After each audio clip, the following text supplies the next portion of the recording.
जय गुरु जी, शुक्राना गुरु जी। ओम नमः शिवाय। शिव जी सदा सहाय। ओम नमः शिवाय। गुरु जी सदा सहाय। शिव महापुराण रुद्र संहिता का 17वां अध्याय। रुद्र की नेत्राग्नि से काम का भस्म होना, रति का विलाप, देवताओं की प्रार्थना से शिव का काम को द्वापर में प्रद्युम्न रूप में नूतन शरीर की प्राप्ति के लिए वर देना और रति का शंबर नगर में जाना।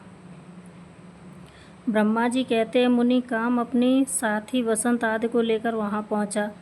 उसने भगवान शिव पर अपने बाण चलाए। तब शंकर जी के मन में पार्वती के प्रति आकर्षण होने लगा और उनका धैर्य छूटने लगा। अपने धैर्य का ह्रास होता देख महायोगी महेश्वर अत्यंत विस्मित हो मन ही मन इस प्रकार चिंतन करने लगे। शिव बोले, मैं तो उत्तम तपस्या कर रहा था, उसमें विघ्न कैसे आ गए? किस कुकर्मी ने यहाँ मेरे चित्त में विकार पैदा कर दिया है? इस तरह विचार करके सत्पुरुषों के आश्रयदाता महायोगी परमेश्वर शिव शंकायुक्त हो संपूर्ण दिशाओं की ओर देखने लगे। उसी समय वाम भाग में बाण खींचे खड़े हुए काम पर उनकी दृष्टि पड़ी। वह मूढ़चित्त मदन अपनी शक्ति के घमंड में आकर पुनः अपना बाण छोड़ना ही चाहता था कि नारद इस अवस्था में काम पर दृष्टि पड़ते ही परमात्मा गिरीश को तत्काल रोष चढ़ाया।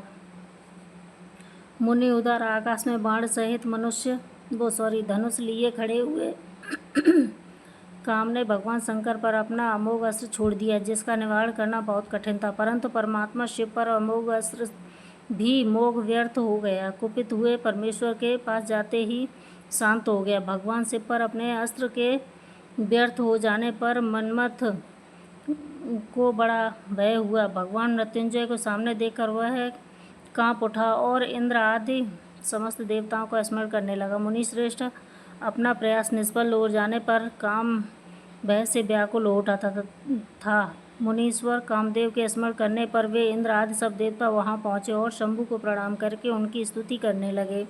देवता स्तुति कर ही रहे थे कि कुपित हुए भगवान हर के ललाट के मध्य भाग में स्थित तृतीय नेत्र से भरी बड़ी भारी आग तत्काल प्रकट होकर निकली। उनकी ज्वालाएं ऊपर की ओर उठ रही थीं। वह आग धू धू कर जलने लगी। उनकी प्रभा प्रलयाग्नि के समान जान पड़ती थी। वह आग तुरंत ही आकाश में उछली और पृथ्वी पर गिर पड़ी, फिर अपने चारों ओर चक्कर काटती हुई धराशायिनी हो गई। साधो भगवान क्षमा कीजिए, क्षमा कीजिए। यह बात जब तक देवताओं के मुख से निकलते ही तब तक ही उस आग ने कामदेव को जलाकर भस्म कर दिया। उस वीर कामदेव के मारे जाने पर देवताओं को बड़ा दुख हुआ। वे व्याकुल हो हाय हाय क्या हुआ ऐसा कह कहकर जोर जोर से चीत्कार करते हुए रोने बिलखने लगे। उस समय विकृत चित्त हुई पार्वती का सारा शरीर सफ़ेद पड़ गया। काटो तो खून नहीं। वे सखियों को साथ ले अपने भवन को चली गईं। कामदेव के जल जाने पर रति वहाँ एक क्षण तक अचेत पड़ी रही। पति की मृत्यु के दुख से वह इस तरह पड़ी थी मानो मर गई हो। थोड़ी देर में जब होश हुआ तब अत्यंत व्याकुल हो रति उस समय तरह तरह की बातें कहकर विलाप करने लगी। रति बोली, हाय मैं क्या करूं, कहाँ जाऊं? देवताओं ने यह क्या किया? मेरे उद्दंड स्वामी को बुलाकर नष्ट करा दिया।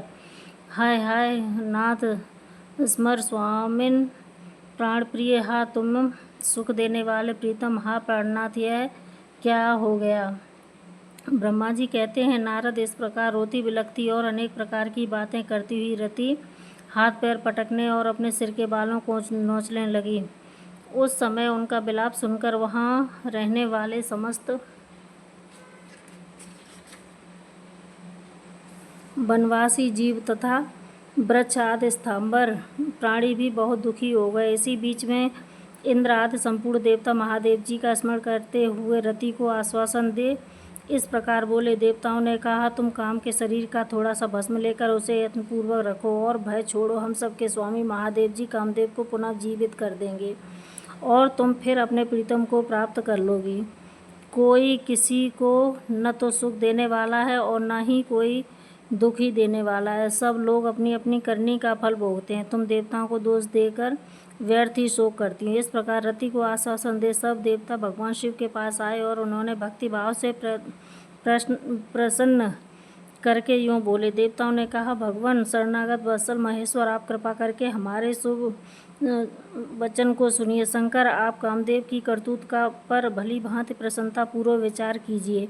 महेश्वर काम ने जो इस प्रकार यह कार्य किया है उसमें इसका कोई स्वार्थ नहीं था। दुष्ट तारकासुर से पीड़ित हुए हम सब देवताओं ने मिलकर इससे यह काम कराया है। नाथ शंकर, इसे आप अन्यथा न समझें। सब कुछ देने वाले देव गिरीश, सती साध्वी रति अकेली अति दुखी होकर विलाप कर रही थीं। आप उन्हें सांत्वना प्रदान करें। शंकर, यदि इस क्रोध के द्वारा आपने कामदेव को मार डाला तो हम यही समझेंगे कि आप देवताओं सहित समस्त प्राणियों का अभिसंहार कर डालना चाहते हैं। रति का दुख देखकर देवता नष्ट प्राय हो रहे थे, इसलिए उन्होंने आपको रति का शोक दूर कर देना चाहिए। ब्रह्मा जी कहते हैं, नारद संपूर्ण देवताओं का यह वचन सुनकर भगवान शिव प्रसन्न हो उनसे इस प्रकार बोले। शिव ने कहा, देवता और ऋषियों, तुम सब आदरपूर्वक मेरी बात सुनो।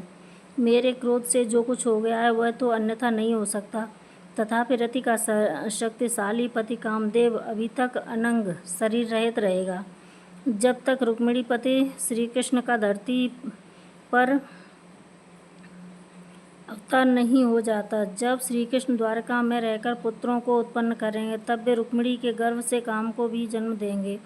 उस काम का नाम ही उस समय प्रद्युम्न होगा, इसमें संशय नहीं है। उस पुत्र के जन्म लेते ही सम्रासुर उसे हर लेगा। हरण के पश्चात दानव शिरोमणि संबर उस शिशु को समुद्र में डाल देगा। फिर वह मूढ़ उसे मरा हुआ समझकर उसमें अपने नगर को लौट जाएगा। रति, उस समय तुम्हें सम्रासुर के नगर में सुखपूर्वक निवास करना चाहिए। वही तुम्हें अपने पति प्रद्युम्न की प्राप्ति होगी। वहाँ तुमसे मिलकर काम युद्ध में सम्रासुर का वध करेगा और सुखी होगा। देवताओं, प्रद्युम्न नामधारी काम अपनी कामनी रति को तथा सम्रासुर के धन को लेकर उनके साथ पुनः नगर में जाएगा। मेरा यह कथन सर्वथा सत्य होगा। ब्रह्मा जी कहते हैं, नारद, भगवान शिव की यह बात सुनकर देवताओं के चित्त में कुछ उल्लास हुआ और वे उन्हें प्रणाम करके दोनों हाथ जोड़कर विनीत भाव से बोले। देवताओं ने कहा, देव महादेव, करुणा सागर प्रभु, आप कामदेव को शीघ्र जीवन दान दें तथा रति के प्राणों की रक्षा करें। देवताओं की यह बात सुनकर सबके स्वामी करुणा सागर परमेश्वर शिव पुनः प्रसन्न होकर बोले, देवताओं, मैं बहुत प्रसन्न हूँ। मैं काम को सबके हृदय में जीवित कर दूंगा। वह सदा मेरा गढ़ होकर विहार करेगा। अब अपने स्थान को जाओ, मैं तुम्हारे दुख का सर्वथा नाश करूँगा। ऐसा कहकर रुद्रदेव उस समय स्तुति करने वाले देवताओं के देखते देखते अंतर्ध्यान हो गए। देवताओं का विस्मय दूर हो गया और वे सबके सब प्रसन्न हो गए। मुनि तदनंतर रुद्र की बात पर भरोसा करके स्थिर रहने वाले देवता रति को उनका कथन सुनाकर आश्वासन दे अपने अपने स्थान को चले गए। मुनीश्वर काम पत्नी रति शिव के बताए हुए संबर नगर को चली गई तथा रुद्रदेव ने जो समय बताया था उसकी प्रतीक्षा करने लगी। राधे राधे।